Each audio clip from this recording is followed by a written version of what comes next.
Hello, everyone, and good morning. Welcome to another edition of WST Sunday Live. My name is Hrabchak. As always, joined today by Lyss, Houde, Jacob Stoller from Sportsnet, unable to join us this morning, but he'll be back next week. But we are subbing him out, I guess, with a guy that you might know, I don't know, on this YouTube channel, might not recognize him, but Andrew Patterson is going to join us later on the show, 9:30. Of course, he hosts Winnipeg Sports Talk Daily every single day, 1 to 3 with Michael Remus. Don't need to tell anyone in chat that. They all know. But we've got a great show today. The Jets coming off of a big 5-2 win over Utah. They play the Calgary Flames today. We're going to have Houde join us. We're going to break down all the stuff heading into trade deadline and Cheveldayoff's comments from his presser earlier this week as well. So it's going to be a great show. Thank you, everyone, for joining us bright and early on a Sunday morning at 9 a.m. Lyss, how are you doing this morning? I'm doing well. 5 p.m. is a weird time for a game. I'm like thinking about my day. I like to plan things ahead. I have some stuff to do today. And I'm like, 5 o'clock? That's a weird time. Late, like 8 p.m. game or something. Okay, I can manage that. Wind down for the day. Nice little 2 p.m. matinee. Okay. 5 p.m. is an odd time for a game. So I'm definitely looking forward to today's Jets versus Flames game. It's going to be a good one. But definitely throwing off my type A personality of having my day planned out nicely to a T. And a 5 p.m. game on NFL championship weekend with Chiefs Bills starting at 5:30. Like, I don't know. The NHL doesn't play on Super Bowl Sunday for a reason, and I think that should maybe extend to the weekend before here. Last week they could have gotten away with it. Like, there was enough kind of going on, whatever. But this week, like the 2 p.m. game, the 5 p.m. game, the back-to-backs, like I don't want to care about hockey today, and I can only say that about 4 or 5 days of the year, and today is one of them. I agree with you. Yeah, and Matt Hyman talking about the Avs making a big trade. We're going to talk about that as well. I didn't even mention that off the top. Rantanen, that was we have so much to say about that. Craziest thing. That happened in the middle of the first period of Jets versus Hockey Club, I guess you should say. It happened in the middle of my brother's college volleyball game where I was helping with lines and roughing and stuff. So my phone was on Do Not Disturb, and I was like, I'm not going to go on my phone, not answering any text, whatever. I come out, it's like 45 minutes ago, and I was like, what? It's always when you want to take a phone break that something big happens. It's like going to a movie or something, turning my phone off. Yeah, that's where it is. I was mad. Yeah, that's insane. The Mikko Rantanen trade going to the Carolina Hurricanes for Martin Necas and a few other pieces moving around. Taylor Hall going to Carolina as well. We're going to talk about all of it. And then obviously later on, we'll talk Chiefs Bills a little bit with Hustler. I'm sure he's up. We got him up early. I'm sure he's up stressing about it. So we're going to get all of our thoughts. But Lyss, Friday, the Jets with a big 5-2 win over Utah. Utah's head coach, Andre Tourigny, is that how you say his last name? Didn't say it was embarrassing and a horse bleep job, even though the Jets beat them 5-2 and then the Jets lost 5-2 earlier in the week. And that's what Scott O'Neill said. But what did you like from the bounce back? Obviously, the Jets bounced back on Wednesday, but against the exact same team only 5 days later. What did you think of the Jets' performance on the Friday night? Yeah, I mean, who would I be if I didn't take one of your questions and change the answer / how you're asking it to talk about something different? But all year it's been, okay, what can the Jets do to prove that they're a playoff team, can prove that they'll win in the playoffs, whatever, during the 82-game season, because the 82-game season is not the playoffs. A lot of Jets fans have circled particular games in the calendar. We've spoken about the Florida game. We've spoken about some of these Minnesota and Colorado matchups. This is another game that, for me, it was extremely important for the Winnipeg Jets to win. This weird little palindrome schedule that they're in. You don't get a chance at redemption very often in the regular season of the NHL. And this is a time where they not only had it in their schedule, but needed it. Like we said, that game against Utah less than a week ago was brutal. It was garbage. It was really, really bad. So this was a game that I think everybody was looking at a little bit proactively in the schedule and saying, okay, the response here is going to mean a lot. It's going to say a lot. Let's see what happens. All in all, I was fine with it. I thought it was a good game. A couple players I think definitely could have done a little bit more, but it's okay to take a little bit of a slower night off as long as you're not giving up goals. If someone's going to record their first career hat trick, you don't need to score. That's okay. So I thought all in all, it was a good performance for sure. Lots of, good chances and managing the game at 5-on-5 since the Winnipeg Jets haven't been playing a lot on the power play lately. And all in all, like a pretty solid performance. And I think it would be almost worse if they came out and stomped them. And like you said, Andre Tourigny said they had an embarrassing performance or something, because then you're like, oh, Utah lost that game. I don't think Utah was particularly bad. I think the Jets won, and that's like always a good thing. Yeah, and Utah did play the night before against Minnesota, but they did beat Minnesota 4-0. So it's, that they're playing their third game in 4 nights, Utah, in this stretch. So you do have to take that into account. I know a lot of people earlier in the season, us included, were talking about the Jets schedule and how it was working against them.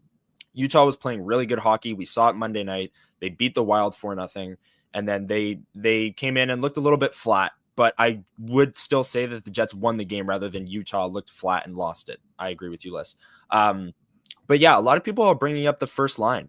We'll get to them later on. For what the Jets did, beating a team that's not currently in the playoffs 5-2, if you told me that was going to be kind of the game script, I would have thought it would be a big game from the top line, a game where maybe they score a few times in the power play. They generate a lot at 5-on-5. That was not the case. It was actually the Ehlers, Nemestikov, Perfetti line not only getting it done at 5-on-5, but also getting it done on the power play. Mark Scheifele missed the power play in the first period. He blocked a shot and was shaking his hand, had to go down the tunnel, returned 3 minutes later. But on the power play that the Jets got on the very next shift, Cole Perfetti came out and Nikolai Ehlers hit Perfetti for his first of 3 goals.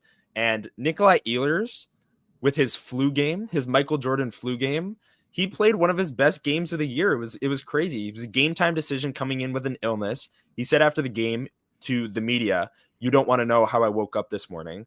And he looked great. Like, he was flying. I tweeted at the end of the first period, like, was Nikolai Ehlers a game time decision? Like, you wouldn't think so, given how he's playing. He was moving out there, playing great defense and setting up goals left, right, and center. What did you think of Ehlers' flu game, Lyss? Yeah, I mean, I thought he was great. I was worried going into that game, like you said, didn't go to morning skate, was out with the flu, weren't sure. And he was back with Perfetti and Nemestikov, which I've been pretty vocal about. Yeah. Don't love that line.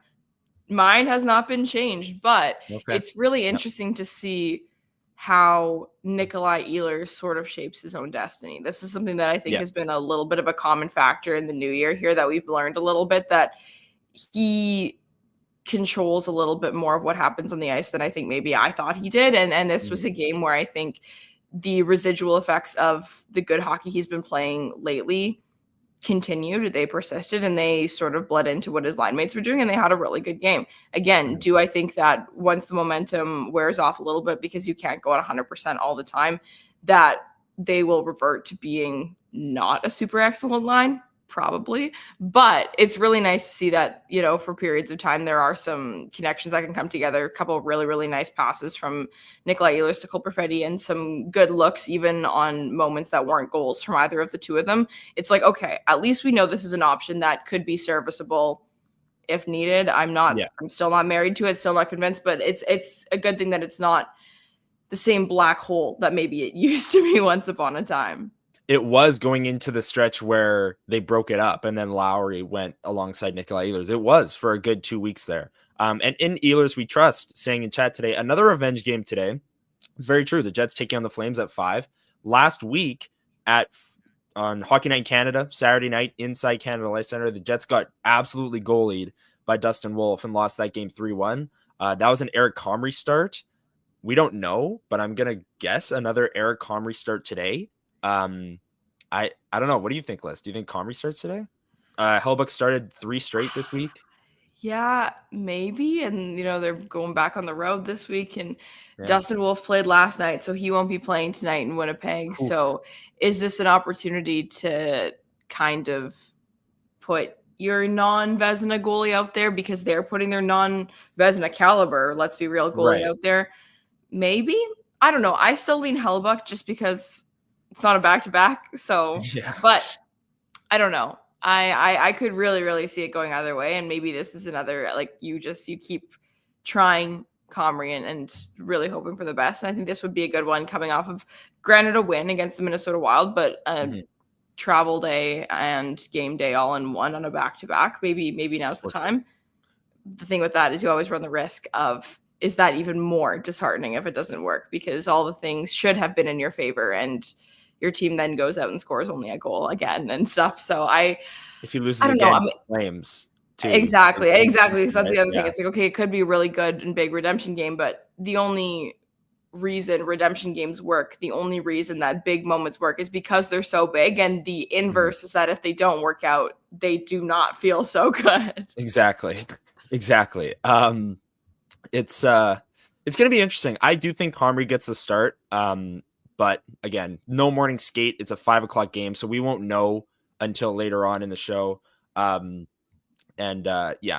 be interesting to see. And the Jets, I think, are going to come out and play well. I mean, they played well against Calgary last time, and they are set to play them right now. If the season ended today, the Jets and the Flames would meet in the first round, as the Jets are the 1 seed in the West and Calgary is that second wild card, the 8 seed. So whether that holds, we'll see. I mean, Vancouver is right around there in the wild card. There's a lot of teams kind of vying for that spot. And obviously the Jets will be aiming to get the 1 seed. And we'll see if that will hold over the back half of the season. But it's a playoff preview, if you will, or it could be, very well could be if the season ended today. Joel bringing up your flu. You had told me that in September or October that it would be a potential playoff matchup in any capacity. I'd be like, which of these teams is first and which of these teams, like, I don't even know what I'd be thinking. That's wacky, but hey, that's hockey, baby. Given the expectation, I have to agree. Joel here is saying flu in the room could be interesting. We talked about Nikolai Ehlers playing his flu game. Josh Morrissey didn't practice yesterday with an illness as well. So we'll see if he plays. We'll see if there's anyone else that's maybe a game time decision. I would assume if Brad Lambert is still up, I didn't see a transaction of him going back down. I would assume that he would be the first guy to step in. He's the only healthy forward out of the lineup right now. They loaned him back, did he not? Did they? Okay, then maybe they're all good. I'll find that out. Okay, you find it. I didn't see it, but I wasn't. I was too locked in on the Rantanen trade and just the fallout from that. But yeah, well, you're searching that up. Josh Morrissey is questionable, let's say, with an illness because he missed yesterday's practice, and definitely noticed Lowry's absence. Have to agree. The Wednesday game against Colorado, I think, was the biggest one because you can't control the matchups on the road there. Nathan McKinnon is coming over the boards every other shift, and Adam Lowry's not there to kind of shut those guys down. They managed. Connor Hellebuyck played a great game, and yeah, everyone in chat, C-Max saying yes, they loaned him back. Yes, okay. I didn't see it. Tough moment there. You got to lock in on the Moose, dude. Come on. I do need to lock in on the Moose. I just want to quickly get to a comment from Scott O'Neill because I mentioned that Mark Scheifele missed a part of the game by taking a shot off the hand. Dylan Sandberg missed a part of the game as well, taking a shot off the hand.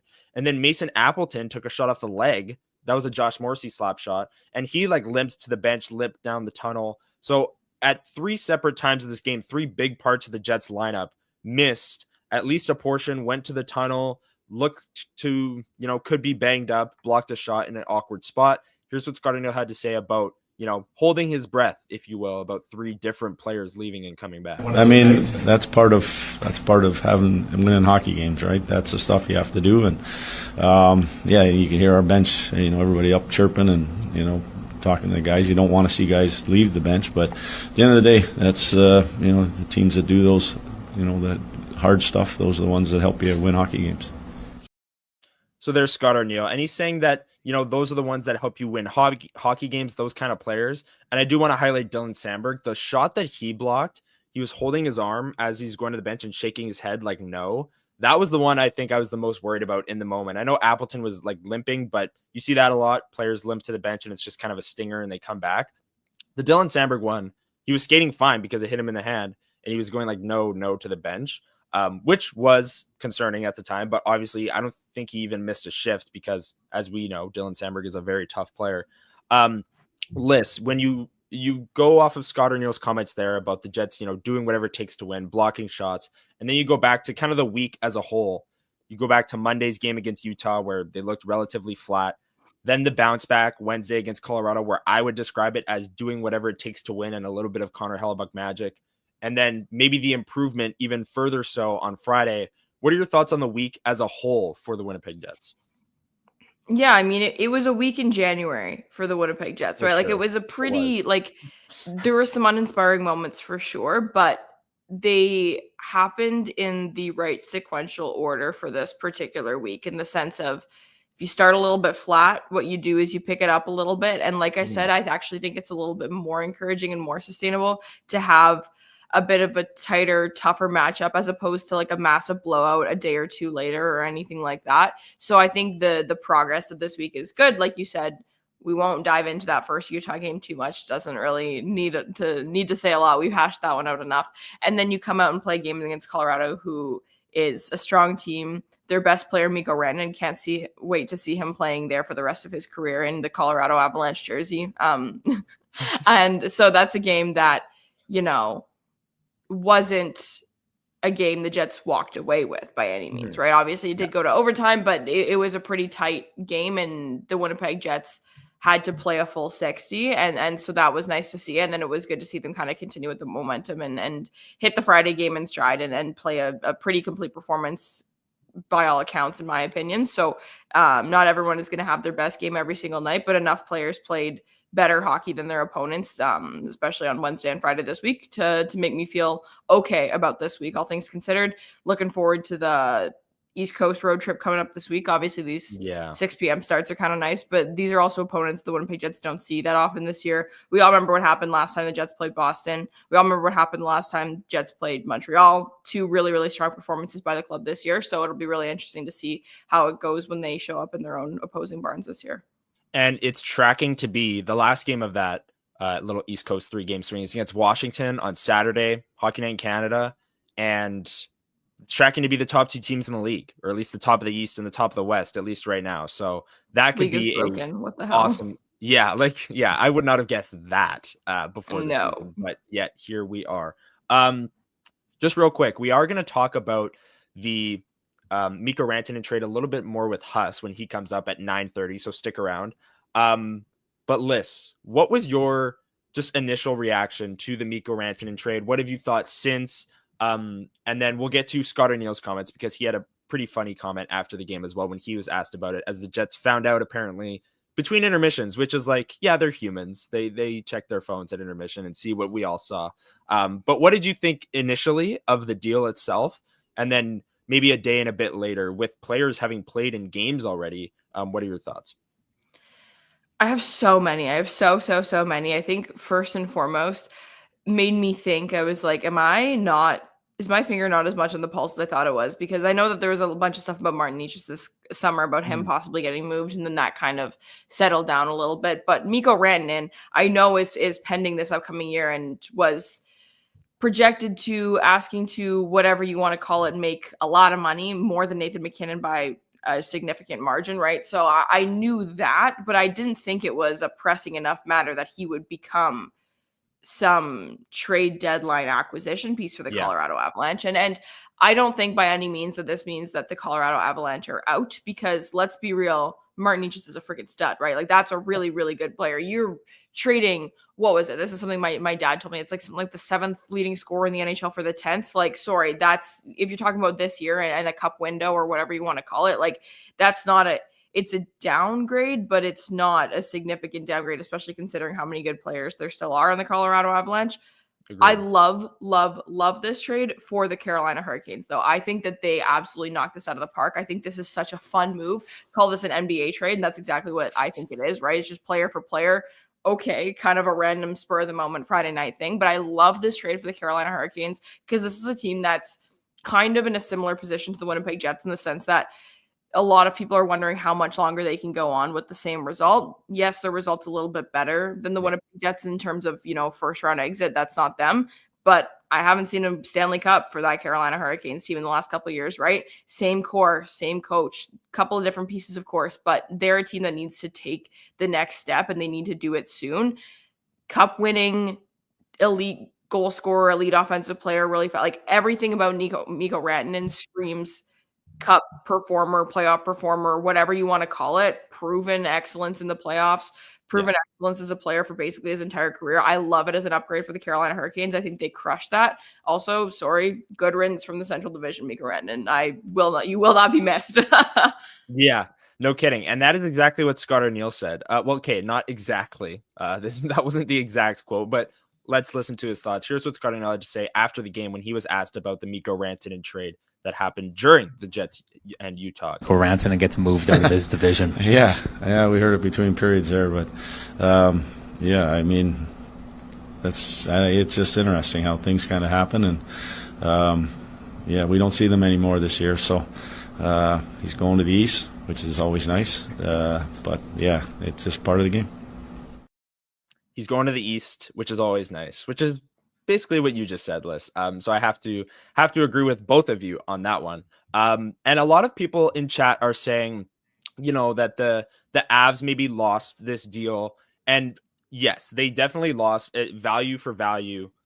Rantanen is the better player than Necas, right? And also Carolina got Taylor Hall, so they're really bolstering up, going for it.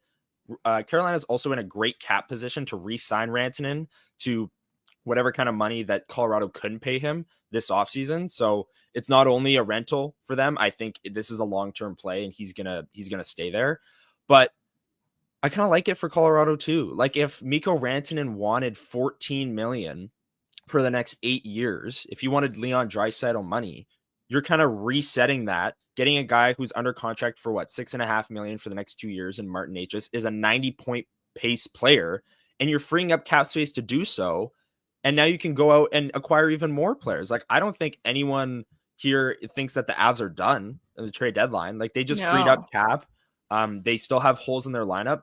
They're still going to go Miller, by. you are Colorado Avalanche. Yeah, and they're still going to go by, and they're still going to have McKinnon and Makar, and they have a good goaltender now, and Mackenzie Blackwood, who's playing incredible ever since getting to Colorado. So I don't know. And Landeskog may be coming back too, which is a cap problem and is part of the reason why they had to move Rantanen as well, because you can't just, bring $8 million back into your lineup.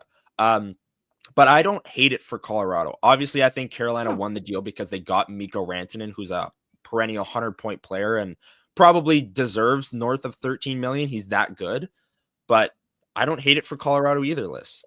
Yeah, I mean, neither do I. I think this is a situation that, unfortunately, all you can really do is wait to see, A, if one of these teams wins the Stanley Cup, and B, what happens with Mikko Rantanen. If this Mikko Rantanen situation turns into another Jake Gensel, where comes in as an acquisition and then leaves in free agency, losing Martin Necas for that and not winning a cup would be hugely problematic for that Carolina Hurricanes team, right? Taylor Hall is, a guy at this point, so that wouldn't make it enough for that trade to feel worth it to me. And same thing for the Colorado Avalanche, right? If Martin Necas is absolutely awesome and they win a Stanley Cup, it's like, well, hey, they did what they had to do and everything, right? So trades in the moment are always, they're so fun to kind of dissect a little bit. And I hope it is reflected in my responses that I love this trade. I love every single piece of it. I love that it's a three-way. I love that there are stars involved. I love all of it. I love that it's across different conferences. Like, this is an awesome trade. I love that it came on a Friday night. So much fun. So awesome. I hope we see more of those. I hope we see Elias Paterson go to the freaking, I don't even know. I love it. So I think it'll be interesting to see how it plays out, but that's the same case with every trade, right? I am of the mind that most of the time, whoever walks away with the best player wins the trade. It's the Jack Eichel situation, right? It's like, if you're getting Jack Eichel out of this, you win the trade to me. I don't care who the other Alex Tuck pieces are of the world. Right. So I think right off the hop, I'm really excited about this for Carolina, but this has the potential to work out for all three. Yeah, I have to agree with you there. And you know what? It's interesting because the team getting the best player thing, I subscribe to as well. I'm a big believer in that. Whoever gets the best player in the trade usually ends up winning. But that was a big thing of the Dubois deal as well, that the Jets absolutely fleeced the Kings on. Is like, well, the Kings are giving up 3 quality players and a really high upside guy in Velarde who can't stay healthy, but they definitely got the best player in this deal and they paid him long term. And it's like, okay, I agree with that. But that can backfire. But it's Mikko Rantanen. Like, it won't backfire.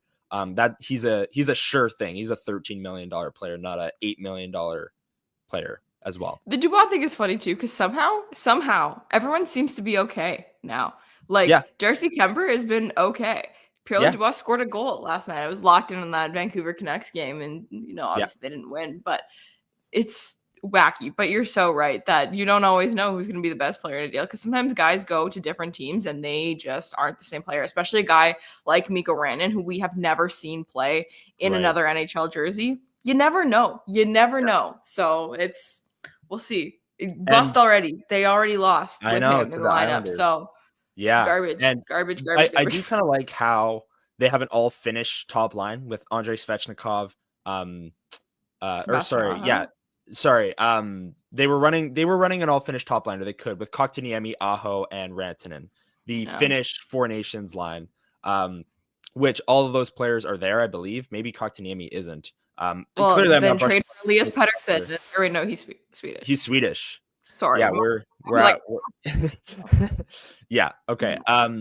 But yeah, I did like how the Rantanen. I did watch a little bit of that game. Rantanen looked like a guy who was playing on a brand new team with new line mates and flew in last night, right? Same with Natchez. I mean, they played at noon Saturday and they got traded Friday night. Like that was a quick turnaround. Just being an all-star like that and going from, it's like the Steven Stamkos thing, right? It's like where you play your entire career with one team. Like at a certain point, yes, there are systems in hockey. The systems are built around you when you're that good. So going into a new environment, it just takes some time, and it will for everybody. It will for Sidney Crosby when he gets traded to the Avs as well. So okay, whoa. Sidney Crosby not getting traded. As much as the insiders want to tease it and put like all these eye emojis over the city of Pittsburgh. No, let's be real. It's JT Miller that's gonna get moved. I don't know if you saw my tweet though. The other thing is that I know that there's the Frank Saravalli tweet that was like, I have it from an impeccable source that this wasn't even the biggest trade that was on the whatever today. In my head, I was like, what's bigger? Even an Elias Pettersson deal, because of the fact that this has Rantanen and Natchez, like what would be bigger? In my head, you know where I went? I was like, Marner deal. So interesting. Who knows? Okay, yeah, maybe a Marner deal. I think would be bigger than a Rantanen deal, just because of the scope of the Toronto market and everything. I think a Marner deal would be bigger and catch more eyes. So. For sure, I agree, but I don't know. We'll talk about it. These two teams. I mean, Colorado's in the division, so we're gonna keep our eyes on them for sure. And we'll talk more with Hustler coming up here. I see him in the green room there. But before we get to Huss, we are gonna do our trending up, trending down segment early today. Get it in before Huss, and then later on, of course, we do our one burning question, so we'll have that segment for you later on. But let's get to trending up, trending down, a segment where we outline who's trending up or down for the Winnipeg Jets over the past week. The rules are simple. Both Lyss and I will pick a player who has been trending up or down, and we cannot repeat an answer that was already said. We also can't repeat any answers last week, and there were a lot last week. Ehlers, Pionk, Iafallo, Nemesnikov, Appleton, Niederreiter are off the board because they were said last week. And all of you who have joined us here live on YouTube, make sure you hit the chat room, drop your picks down below for trending up, trending down. And while you're down there, make sure you hit the like button, hit the subscribe and the notification bell. We really appreciate it. Lets YouTube know we're putting out some great content. So drop down to the chat room. Let us know your picks for trending up, trending down, and hit the like button. Lyss, who do you have? Let's start with trending up. Who's your trending up for the week? I'm going to get my trending up to Rasmus Kupari. I think this is a guy who, in the wake of some of these injuries that have plagued the Winnipeg Jets for the last couple of weeks, has been asked to take a bigger role, bigger face-offs, all those different kinds of things. There's a little bit of swagger in that guy's step. The last couple of games, I've really been liking what I've been seeing from him. And I'm seeing a little bit more of that potential we knew was there, just didn't have enough proof to know if it was actually going to come out, in the sense of just being more than a cardio machine, right? Like he's been driving the net a little bit more and making some fancier plays, stuff like that. So Rasmus Kupari gets my trending up. I really like what I've seen from him in the last little bit. Absolutely. And in Ehlers We Trust agrees with you. Rasmus Kupari trending up. I have to agree. That line was great on Friday night against Utah. My trending up is going to be Cole Perfetti. He had the hat trick, his first career hat trick. And he had the prick comment in the morning where he's trying to play like more of a prick, and he led the Jets in hits on Friday night too, and shot attempts, shots on goal, goals, everything. So he played an incredible game. And it's an easy pick because he had the hat trick, but I think also he's been playing better outside of the production, and the production was bound to follow, and it finally did. Who is your trending down? I guess I should start with trending down. I was going to go with Kyle Connor. The top line has just not been producing enough over this past week. So I'm taking a player from the top line, Kyle Connor. I don't think he's playing bad, but they're just not producing to that level that we're used to. Lyss. That's so funny because I was going to pick Gabe Vilardi for my trending down, which, if you know me, is not easy for me to do. I would consider myself to legitimately be a Gabe Vilardi fan. I think he's that good of a player. He's so much fun to watch, but it's just been really interesting to watch the production slow a little bit in the absence of the power play over the last little bit. The Winnipeg Jets haven't had as many reps in the power play over the last couple of games. So I'm not worried because these guys have shown me more things to get excited about than to get worried about in the last little bit. Sure. So I want to try and be consistent. But let's be real. We'd like to see a little bit more from that top line. And Gabe Vilardi is a guy who does get a lot of those goals on the power play. So I'd like to see some 5-on-5 scoring from him. Yeah. Okay. I have to agree with you there. We've held Huss in the green room for too long. We don't have an intro song for him, like Ken Weeb. We could sing it. Oh, I could sing it. I've watched enough Kenny and Rennie to know that I could just sing off the top of my head. Yeah. But You're anyway. locked about Kenny and Rennie. That's your thing. Oh yeah. Let's bring him in. Andrew Hustler Patterson. You know him from Winnipeg Sports Talk Daily. He's in the Chiefs Patrick Mahomes jersey. He's fired up, ready for the game today. Huss, how you doing? Good morning, gang. I'm well. I didn't sleep very well last night. I'm ready for this game this afternoon. I'm looking forward to the hockey game as well. But no, thanks for having me. I've really enjoyed the first half hour of the program. And listen, it was a pretty fun night on Friday. I know you guys have delved into it and just gave some love to Cole for the bounce back. But man, you want to talk about a player that needed something good to happen. And, I was just thinking as you guys were doing the kind of trending up and trending down, if you recall his first goal, and I could just get into a complete tangent of how brilliant Ehlers was in his flu game. Yeah. I mean, I could make an argument that even with the hat trick, Ehlers was the first star of the game. I won't do that. Cole deserves his time. But that goal happened on PP1. And it was because Scheifele, was nicked up. And sometimes a little break like that can completely change the direction of a player and where your head's at. And, that pass from Ehlers going over to Perfetti, we were in the corner in 316, so it was right in front of us. And he, one-timed that thing, and he was so excited. I think you could almost feel some real relief out of him as well. And then once one came in, he had such a great game. And I didn't realize that he led the Jets in hits. That would not have been a stat that I would have normally associated with him. But I think it goes back to kind of what we've been talking about. And I mean, the coaches have been talking about as well. He's a guy that, has really bought into doing the things that he realizes he has to do to be an effective NHLer. And listen, the goals just weren't coming. And if there's one thing we know he has been is somewhat streaky. And unfortunately, he was in a streak where he wasn't getting on the scoreboard very much. And the minute he's kind of like a shark in the water, he tasted a little bit of blood and then was there the rest of the way. So shout out to him. And I will say this too. Shout out to our friends at CoolBet. I got a couple of DMs from a couple of people that I know. One person that had a ticket where it was Hayden and Schmaltz to score and Perfetti to score 2. $25 bet paid $10,000. And one of my buddies bet Perfetti to get a hat trick before the game, and it came through. So I don't know. Shout out to everyone that had that sort of faith, but good weekend for those guys. But that is so big for the Jets. Especially right now without Adam Lowry. And listen, this had gone a little while. I think the conversations about Cole have been getting a little bit louder, and I mean, he knew it as well. So to have him feeling good, I wouldn't be surprised if he has another really big game this afternoon, because I think, as we've seen before, once he starts feeling it, and he certainly was on Friday night, he can be a difference maker, and often really good things happen. And you could definitely tell with the goal celebrations, in my opinion. Cole Perfetti's usually a guy that, he'll score and it's just very mellow, not smiling. We know that that's the thing. And he just, fist bumps his teammates. He was jumping into the glass on the first one, got down on one knee, did the full fist bump on the second one, and then the hat trick. He was fired up. You could tell that he really needed that. What did you think of the rest of the Utah game? Obviously, they played them Monday night, and it was embarrassing. It was a horse bleep job, according to the head coach. And then they bounced back on Wednesday with the deja vu game winner of Neil Pionk. But to do it against the exact same team 5 days later, what did you think of the Jets' team performance? And maybe even touch on Wednesday as well with the win over Colorado. Well, just to start on Wednesday, I mean, that was one of those games against Colorado that to me was a little reminiscent of maybe some previous years, where Listen, the Jets, I thought, really came out. They did everything they could.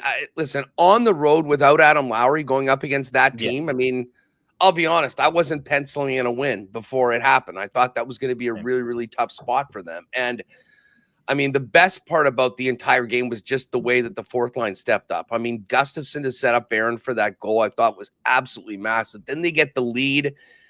And the thing is, I went into the third period, and I think I wrote this on Twitter. I mean, this was the quintessential white knuckle ride. I mean, when you're getting hit with McKinnon and Cale Makar and Rantanen, R.I.P.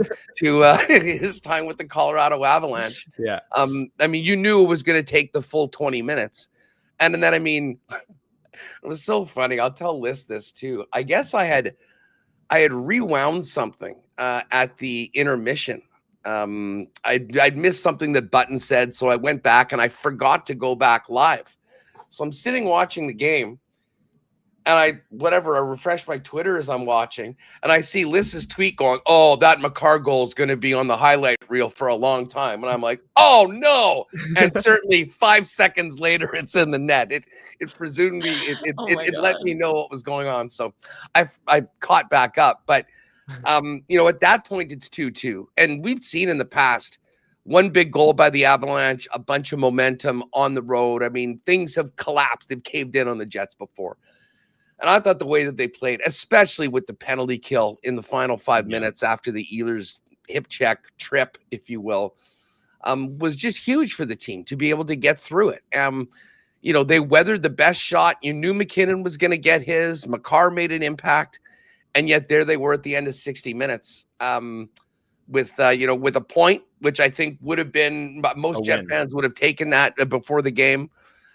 And then for Pionk to do it again, I mean, the exact same goal from October 22 was absolutely amazing. So that was huge. I mean, coming off the losses to Calgary and Utah, I think to go in against a team that, probably is far more significant in the big picture when you're going head to head than those other two teams, no disrespect, was great. And then for the game on Friday, I thought it was overall, I mean, just a really solid home performance. I mean, they gave up 19 shots in the game. I mean, if you're going to hold your opponent under 20, and listen, I think they should have done that. I kind of talked about it on WST on Friday. We made a lot of the Jets schedule, and justifiably so, in kind of November and December. Well, you give some and you get some. And right now, this week, this is a huge opportunity for the Jets. Even if they hadn't lost to both of these teams in the past week, to be able to get these teams coming off playing in Minnesota the night before. I think they did exactly what they had to do. And even, credit to Utah. Listen, I think Utah's playing really well lately. I mean, I was impressed with what they had, considering how much they played this week and that they'd been in Minnesota the night before. But the ability for the Jets to really sort of ramp it up, in the second half of that game, that's what you want to do against a team that probably should be tired. And obviously the Ehlers performance was just absolutely phenomenal. And I know you guys were talking about the Rantanen trade, and we want to talk about that. We can get into it a bit, but I could not help but think, as we're sitting there, and by the way, the concourse in the first intermission, as word spread of that trade around, was the thing that, there's a few moments I can remember in that corner of the upper bowl being there for so long. The Blair Walsh missed kick, if you remember that, the Vikings playoffs, that was during the afternoon game of the Evander Kane return, the tracksuit game. Oh, man. That missed field goal. It was like an 18-yarder. That's such a pull. Oh, my God. Yeah. I always remember that area and everyone talking around like it was a real scene. It was the same thing at the intermission. You just heard, like, what? Are you serious? Rantanen? Like, everywhere around you as the word traveled. So, it was a very, very fun night in the building, but the Jets were good. We ended up making it happen, and now they get to go into this game on Calgary, and we'll see where we go. But I mean, just an absolute blockbuster that everybody was talking about. I feel like that's such a testament to Winnipeg Jets fans too. Like Connor Hellebuyck, I feel like is notorious for talking about how much he loves Winnipeg Jets fans, the way they applaud big kills and all these sorts of things. Like, these people are locked into more than just the game that they're watching. So that's not a scene I'm sure you would catch in every single NHL rink. So I'm sure that was tons of fun. But this week was big, even off the ice too. Chevy's kind of mid-season presser, whatever you want to call it, gave Jets fans a lot to talk about as well. So I'm curious. I know you've spoken about it a lot on the big show this week, Huss, but maybe to use a Kenny and Rennieism, we'll let you go to the buffet on it a little bit. And what kind of were your initial thoughts on, Murat and Mike McIntyre from the Winnipeg Free Press? Kudos to them for asking some great questions, getting some great content. What were your thoughts on the Chevy availability from this week? Well, there's a number of things. And by the way, I will plug, listen, Murat is, one of our favorites and always has incredible visits with us when he comes on WST. But when Wednesday with him from Denver was one of the best that I think we've done. And I believe Remus has it up as a standalone on the YouTube chat. So if you missed that after this program, go over and check that out. It'll definitely be worthwhile. I mean, just first of all, Murat describing the atmosphere of the conversation of them, being together for over an hour in a boardroom. And, I've had the opportunity to have some sit downs with Cheveldayoff in the past. And, he is a certain way when you're up in a press conference and there's a bunch of people there. He can be really engaging and a lot more open in some of these areas. And I think that's part of the reason why they did it that way. And obviously to credit to the Free Press and the Athletic for spending, the significant funds to have traveling media, which is really important. But as far as what came out of it, I mean, the first thing that I was really interested in, I don't know, Connor, we talked about this earlier this week, was Jonathan Toews. And I was actually very taken aback at how open he was about their interest for that, the possibilities on that. Now, I know LeBrun sort of poured some cold water on the thought. I mean, I'm thinking more of the short term right now. I mean, if he's good to go and can be, again, I've said this before, I don't believe that he will even consider a comeback if he doesn't think that he can still be a very good version of himself. I mean, the guy has just been too great a player to come in and be a shadow of his old self. And I don't think that will happen. Again, the jury will be out when he actually plays as to whether he has dog content. Gotta love it. Here we go. But anyways, that was really interesting to hear. And who knows the way the roster looks in the offseason, who's in and who's out. That's a very intriguing possibility, I think, for the Winnipeg Jets, and obviously the story around it at all. I kind of knew that just because of what the inboxes of Mike and Murat looked like, they would get into Logan Stanley for a bit. And, I know he had a giveaway. I actually haven't minded Stan's game the last couple of games, to be honest with you. I actually think that now, again, I realize this is in the context of playing for a long time and there's some ups and downs, but for a guy that is in the position where anytime he does anything wrong, you hear it loud and clear. He hasn't been killing them. Although there was that one giveaway that people would have completely lost it if it went in on Friday night. But his frankness about that, and just like for people that actually think that like the GM is telling people who to play, that is not the case. And he was very unequivocal about that. And you can all make your decisions on why coaches play particular guys, what they're looking for. But, it was good to sort of hear that officially, just to clear the air for anyone that didn't like it. And then obviously when it comes to the trade deadline, and listen, this isn't anything new. I mean, we've seen Jets teams in good contending positions before. And, whether it was Kevin Hayes or Paul Stastny or Monahan and Toffoli last year, they've spent considerable assets and they've gone out to try to do what they could do to make this team better. So I certainly expect them to do their utmost to try to do that again this year. What I am sort of disappointed about, and I think he alluded to this a little bit, I was so intrigued with this Lowry-Ehlers combination. And so much of it goes back to like that first full game that we saw them with against Colorado and what they did against McKinnon and Rantanen, like arguably the top line in the league. Yeah. So to have Lowry get hurt right now it is, I think, somewhat advantageous, because if it is some sort of a shoulder, a 2, 3, 4 week thing, he's going to get this extra 2 weeks of rest, or at least he won't be missing games. So, I mean, I expect Adam Lowry back after the Four Nations break. but I sure would have loved to have had this 8 games to see those guys play together and see how that worked, because I know it's not something that I think many people thought was maybe a fit, but I think Ehlers showed that he's capable of some things that maybe he hasn't been in the position to do before. And he adds a whole lot more. I mean, the thing about Adam Lowry, I mean, with the amount of puck possession and control they have and how good he is defensively, all of a sudden, you consider playing him with a player like Ehlers that can do so much when you have the puck. It's a dynamic we haven't seen before, and I think it is really intriguing. And I do maintain that if that is a line that you can feel like they don't need to be scoring 2 goals a night, but I mean, with the matchups that Adam Lowry gets, if those guys are going out there against the McKinnon lines of the league and finishing on the right side of the ledger, that's a win every single time for the Winnipeg Jets. Agreed. And if that's the case, what does that do for the top line? And what does that do for your possibilities for that third line? And I think we'd all agree that, going out trying to get a bona fide, quote unquote, top 6 center, you're paying a premium for that. I think there's more realistic options in that middle 6, a guy that can maybe at times play on your second line, might be better fit to be a good, solid third line player. The cost is less. And if that's the case, what does that allow the Jets to maybe do to swing a little bigger for the blue line?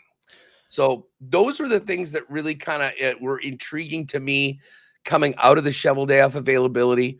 And again, anyone that was expecting, this is our list of guys, we're trying to get him, and him. Yeah. That doesn't happen. That isn't the way it works. But from everything we heard from Murat and Mike and read in their copy in the Free Press and the Athletic, it sounded like it was a good conversation. And knowing Cheveldayoff, as long as I have, and you can just tell he's very happy with this team.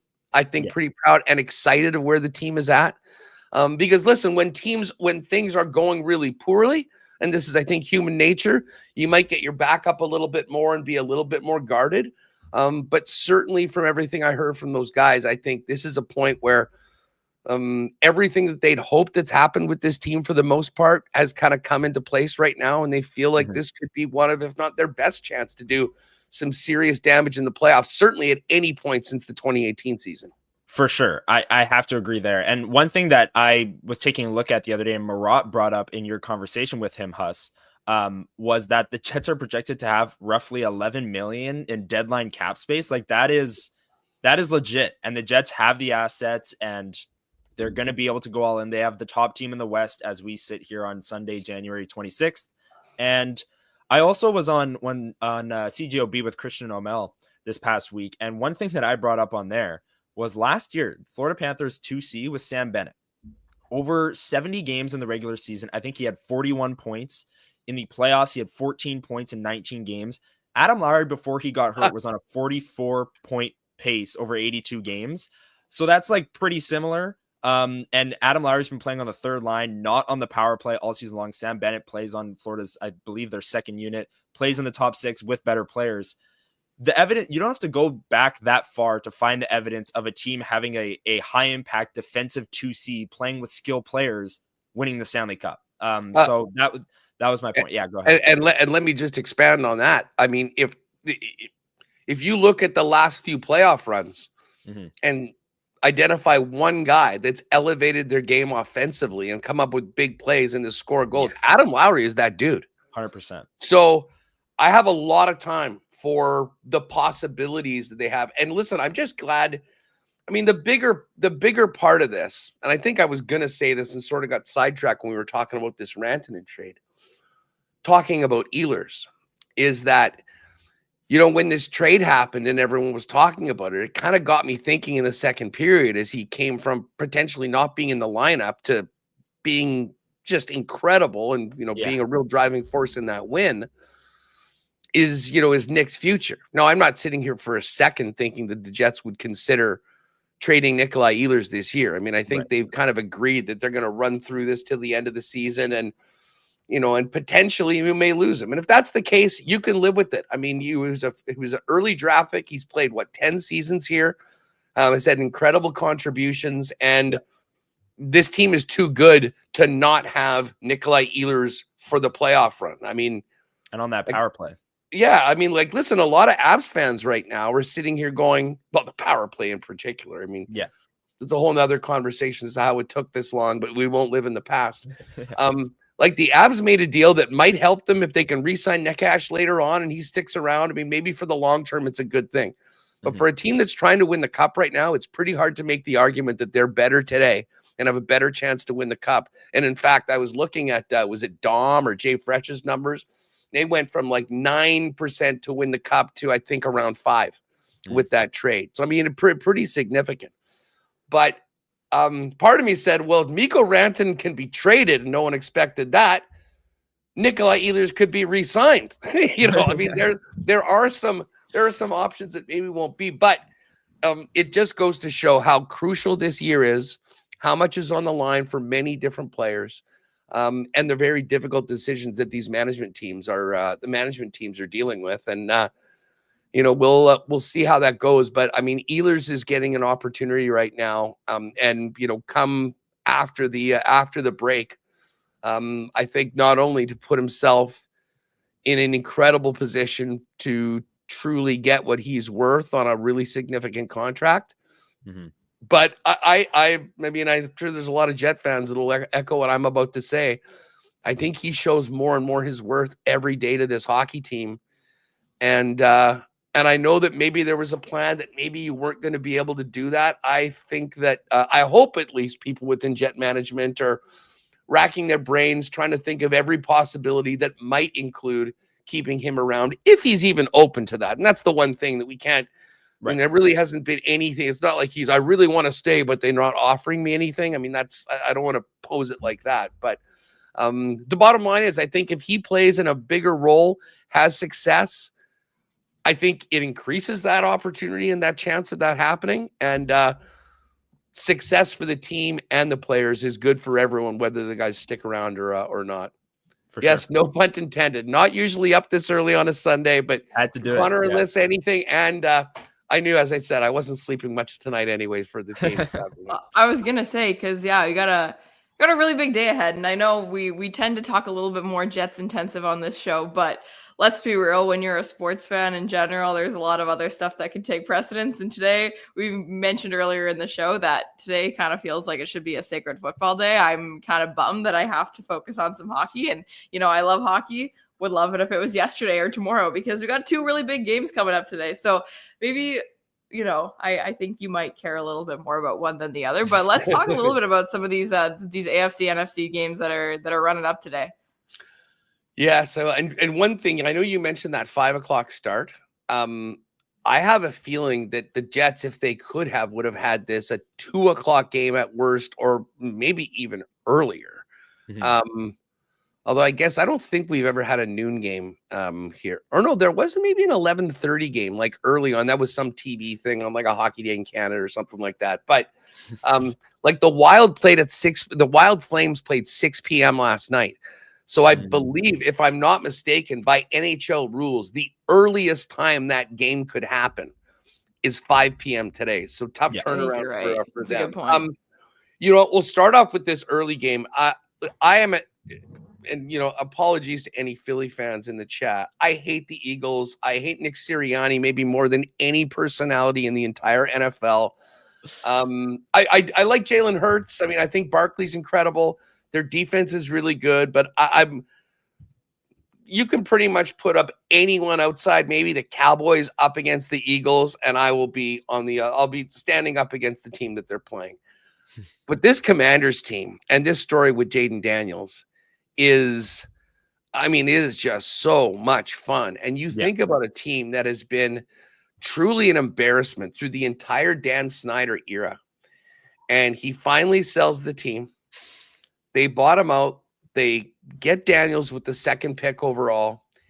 And he turns into immediately in his rookie season, like, it maybe not the first tier of NFL quarterbacks, but right there in the conversation for that next group behind Burrow, Mahomes, Lamar, Josh Allen. And he's got the opportunity to maybe get into that group in the next few weeks if they can get this win. It's been an amazing playoff run for the Commanders. I do wonder about Jalen Hurts' health. I mean, he was obviously not 100%. And then if you watch the interview with him after the game, I mean, he was straight up high. I mean, I don't know how many perks they popped into him, but I mean, you saw that interview afterwards. I mean, that wasn't Jalen Hurts. No.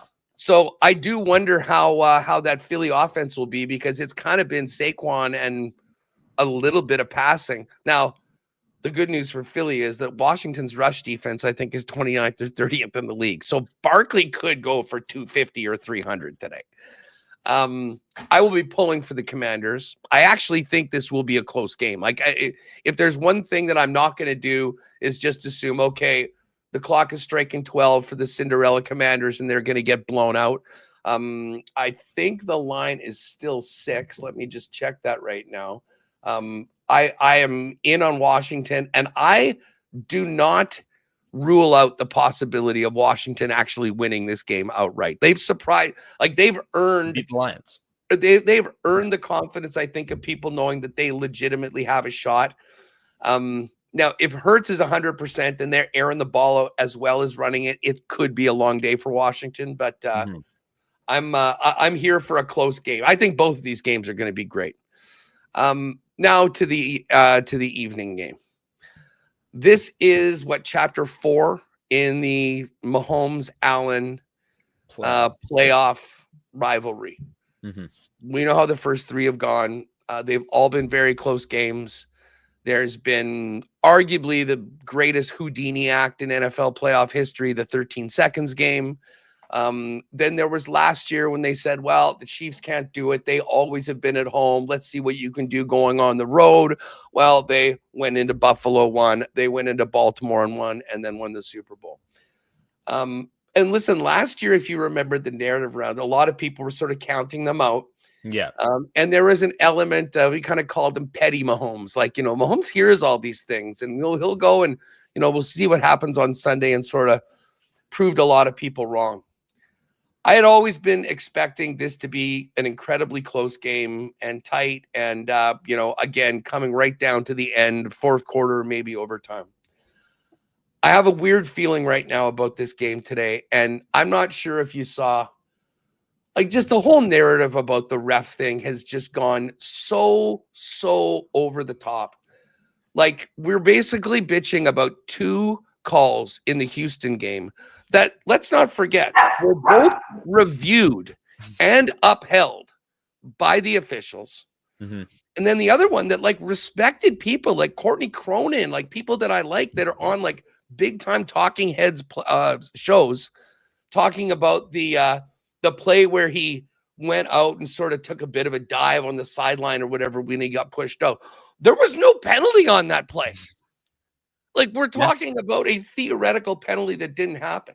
So whatever, I get it. You know, it happened with Brady and stuff too. But this business, like Adam Schefter yesterday with this report saying this is, I believe the tweet was, you know, for people that think that Patrick Mahomes gets too many calls, things might be different next year. And then he tweets out, this is the sort of play starting next year. For a guy that has stuck it up people's you-know-whats when they've been doubted or wronged more, I've gone from thinking this is going to be a real tight game to, I think this might be the scorched earth game of Patrick Mahomes' career. And I'm not kidding. I think that entire locker room is so sick and tired of this BS. They are on the verge of being arguably the greatest team of all time if they can win their next 2 games and be the first team to do it. And I get it why a lot of people doubted them. They won some games in the most ridiculous way ever this year. I mean, the Raiders blowing the snap, blocking a kick on the final play that would have won the game. I mean, you can go down the list. The one thing that I'll tell you is this team hasn't turned the football over in 2 months. I was at Arrowhead last Sunday, and when the Texans did an incredible job of running the football, it had that huge drive to get it within 1 at the beginning of the third quarter. Well, basically taking most of the third quarter. Well, what happened after that? Spags dialed up some of they just abused the Houston offensive line. Karlaftis had 3 sacks. They had 8 times. This team has proven over and over again that they, more than anybody else in the league and maybe in sports, that when it comes down to crunch time, they find a way to win. I think they will today, but more so than anything, I think we are going to see a version of Mahomes that we have not seen at any point this year. And I'm not sure whether we're going to get this thriller that we were expecting, that I've been expecting all week. Okay. There's my take on this game. Yeah. We'll see what happens. As you You've can see, almost- I'm very angry about some stuff, and I think it's Well, all yeah, going to no. come out at 5:30. If I was in your position, I'd be the same way. As a 49ers fan, you'll never convince me to ever cheer for the Chiefs. So that was a good speech, but I'm still not convinced. It's go Bills today. Go Bills. Well, that's fine. I mean, listen, you're one of the many teams that we've broken their hearts a few times, and I would be the yes, same and way. I'm willing to admit that. Hey, let me say this. I yeah. love the Bills. I love the Bills Mafia. I think their fans are awesome. And I think, oh my God, I mean, to bring it back to hockey, I mean, what's happening in Buffalo with the Sabres, I mean, this is an incredible sports city. Yeah. That they've got two legacies. The Bills legacy of being a truly great team at times that kept on getting to the Super Bowl and losing. And Josh Allen, to his credit, has sort of completely rejuvenated that. They've got spirit, unlike almost any other fan base. They're maniacs. They do ridiculous shit in the parking lot all the time, whatever. But listen, I think they deserve some good things. And it happening at the same time where their freaking hockey team hasn't made the playoffs in 13 years. Yeah. And continues to disappoint. I mean, I'm here for some good things happening for the people of Buffalo. I really do think that they deserve it. Not today. I'm just hoping it's on the hockey side, maybe next season, as opposed to this afternoon. For sure. Well, Huss, thank you for joining us live on a Sunday morning. We really appreciate it. Enjoy the game today. I know Chiefs are going for the 3-peat. It's a big one.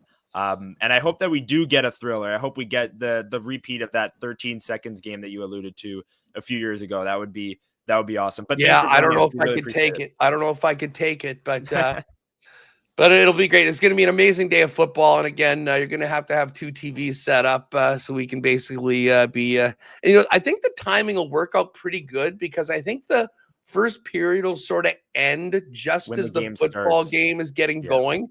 And then, you know what, if you're at the game, just make a point of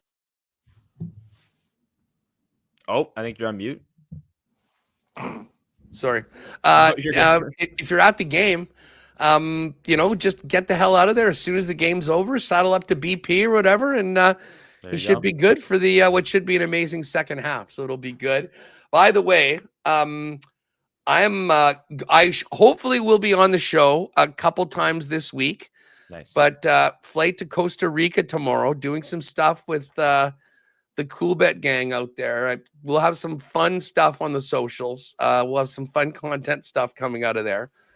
And actually, speaking of that, I will tease another incredible content trip coming up next month that I think all of you are going to be very intrigued in and would like to ride with us. So anyways, I'll look forward to popping in on the show. Connor, as always, great to have you on. Lyss, thanks so much for having me today, and enjoy what should be a great, great sports Sunday. Yeah, you as well, Huss. Go Bills. See ya. See you later. See ya. There it is, Huss. You know him. He's on the show every single day on this channel, Winnipeg Sports Talk, from 1 to 3 p.m. with Michael Remus. We really appreciate him joining us here on the day of the Chiefs game against the Bills later at 5:30. And obviously the Jets are playing today as well. Lyss, we still have one segment to get to. We saved it for the end. We went long with Huss, but he was ranting about the Chiefs, so we had to let him go. We had to let him go. Let's get to it. The chat is bumping. We have over 200 people here live with us on YouTube. Hit the like button, everyone. We really appreciate you joining us. We know Huss brings the crowd. He's awesome. He's an awesome guest, awesome host. So thanks for joining us, and make sure you hit the like button if you're enjoying the stream, and also hit the chat room, because this is one burning question, a segment where we throw it to you, the chat, for any question that you may have for us regarding the Winnipeg Jets. We're already going long, so we're going to try and rapid fire through these. So drop your question down in the chat below. And hey, while you're down there, like I said, hit the like button. We'd really appreciate it if you did. Helps YouTube know that we're putting out some great Winnipeg Jets content, and maybe it'll find a few extra Jets fans as well. Lyss, while the chat is getting their questions down below, what is the dog's name? We need to know. This is Mia. This is Mia, and it is not my dog. I'm house sitting right now, and I'm not a dog person. So we're becoming friends, though. We're becoming good friends. Dog. I don't know why there are over 200 people here today. It's either us or the dog content. It's one of the other. Yeah. Mia, look, say hi. Oh, look. The dog content will make for some great social media clips as well. As always is the case. I know Mike McIntyre's dog Piper always joins. Always joins as well. Here we go. We got some questions rolling in here. Winnipeg Chaster, will the Jets run Hrabchak into the break? This is something that we talked about earlier. I am purely guessing, but I do think Eric Comrie gets the start today. Again, purely a guess. Connor Hrabchak's played the last 3 games. And then next week, they got the East Coast road trip as well. They come back, play 2 more home games. I don't know. I don't think they're going to ease off going into the break, I'll say. They're not going to run him into the break like every single game. But what do you think, Lyss, on the goaltending over the next, 7 games, I think it is? 6, maybe? Yeah, I mean, I definitely think that he'll play a good chunk of them just because nothing about the Winnipeg Jets has ever led me to believe otherwise. Connor Hrabchak wants to play. The team is happy to have him play. He will play a good chunk of those games. I think I've been convinced I'm on your side now. Comrie probably starts today, and then we'll kind of go from there for the little stretch. Love it. Rat River Rebel asking, Perfetti gets his first hat trick. Ehlers gets his 500th point. Who gets the puck? We actually know the answer for that. Yeah.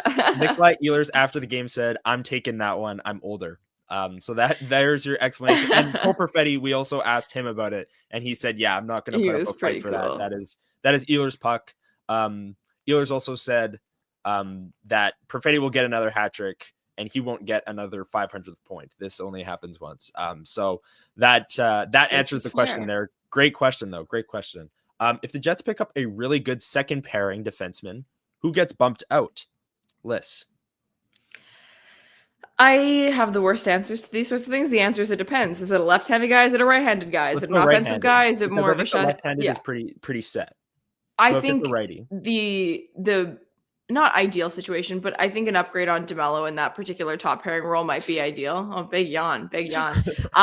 Just because I do think the team is really committed to what they have in Samberg Pionk as a pairing. They think that they really match one another super well and are a good pairing for that. So I think DeMello is probably the one who gets the bump. That said, I think he's been pretty good the last little stretch, but it really depends, I think, in my opinion, who the right-handed defenseman is that comes in. Because if you bring in like an Erik Karlsson type. I'm not saying they're bringing Erik Karlsson. That's a little bit more of a Pionk replacement to me than a DeMello replacement, right? So DeMello is my short-term answer for now, but I could see it going a lot of different ways. I do think that they view Pionk. Sorry, this is so funny with the dog. Just like so locked into our show. Like we have another viewer, and it doesn't even count towards YouTube's number. It's ridiculous. But Neil Pionk, I do think that they view him as kind of the anchor of that second pair, even though we know Dylan Samberg has taken a massive step this year and they work well off of one another. I think the Jets value Pionk in that spot higher. So I would agree with you. I think DeMello would be the one that would get the bump.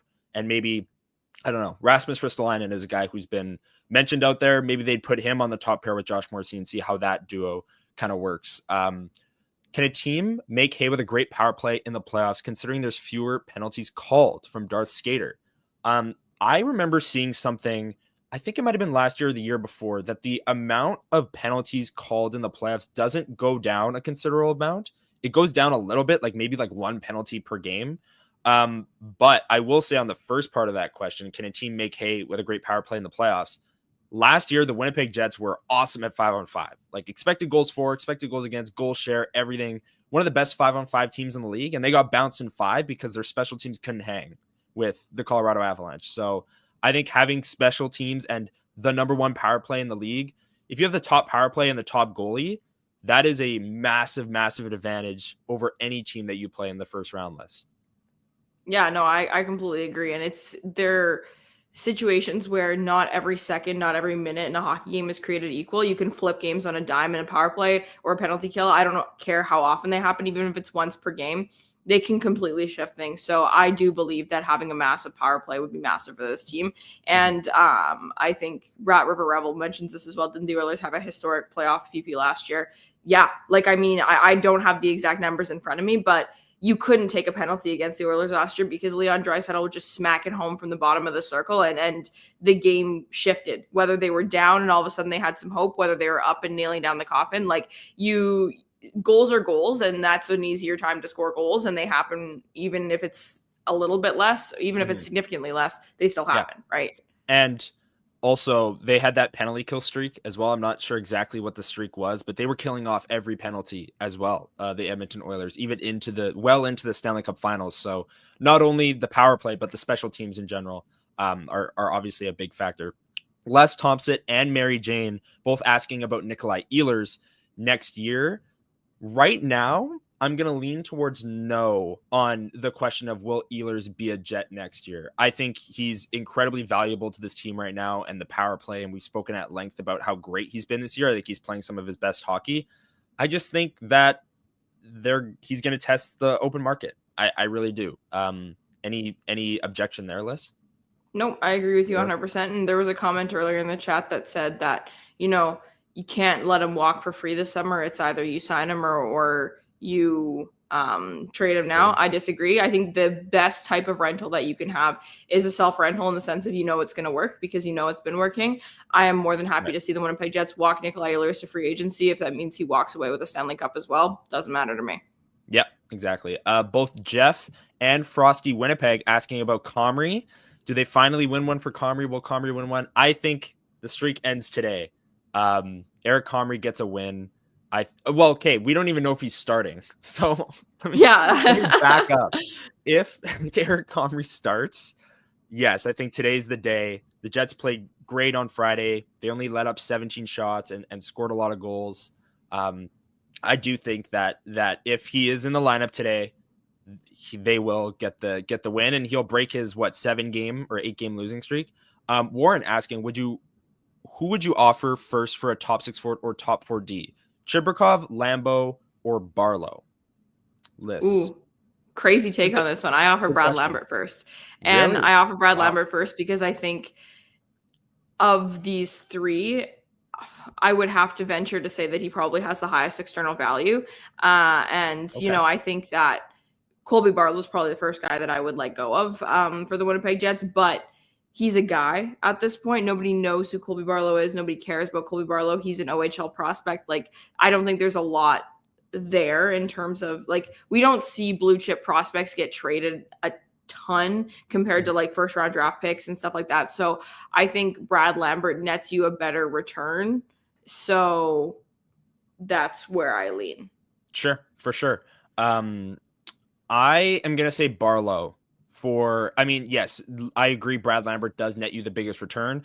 Chibrikov also is out for this season or out long term, and there's only a few months left. So we'll see. But he had an awkward injury. Dave Minuk of Illegal Curve was all over that for the Manitoba Moose, asking Mark Morrison about that. But he reported that Nikita Chibrikov is likely done for the season. So that does change things as well. As Jacob Stoller pointed out on Twitter, that is he can no longer be kind of dangled as trade bait at the deadline. If the Jets acquire a defenseman, which current D-man gets traded or waived? I'd have to say Ville Heinola. I mean, he's the only guy not playing right now.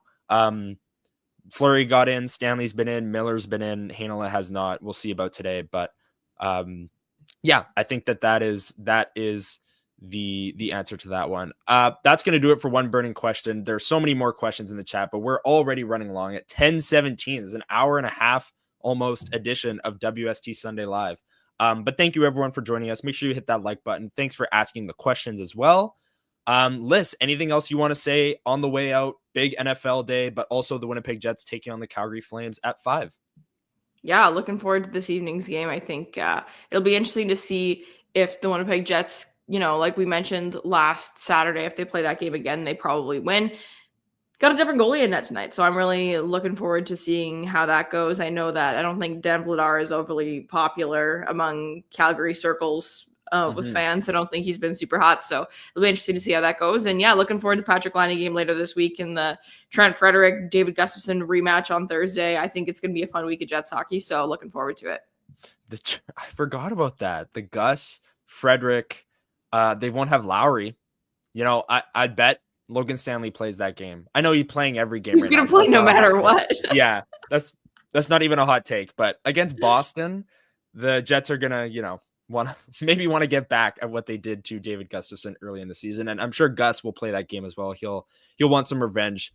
And then Trent Frederic gets on the plane with the Jets back to Winnipeg or back to Washington, I guess it is.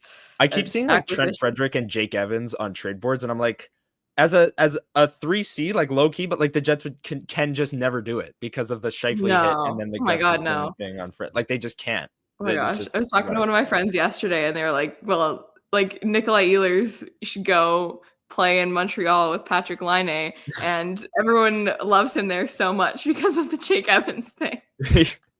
Yeah, that's their hero right there. That's their protector. He was shielding him from when he was down on the ice there. Yeah, for sure.